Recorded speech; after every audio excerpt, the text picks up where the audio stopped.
அரியலூர் அருகே இருசக்கர வாகன விபத்தில் ஒருவர் பலியான நிலையில் மற்றொருவர் மருத்துவமனையில் அனுமதி.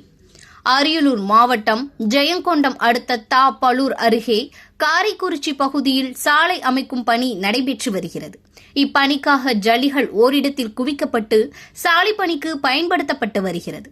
இந்நிலையில் ஜல்லிகள் ஏற்றி வந்த டாரஸ் லாரி வளைவில் திரும்பியபோது கும்பகோணம் நோக்கி சென்ற இருசக்கர வாகனம் ஒன்று லாரி மீது மோதி விபத்துக்குள்ளானது. இதில் இருசக்கர வாகனத்தில் வந்த மகேஷ் என்பவர் சம்பவ இடத்திலேயே பரிதாபமாக உயிரிழந்துள்ளார்.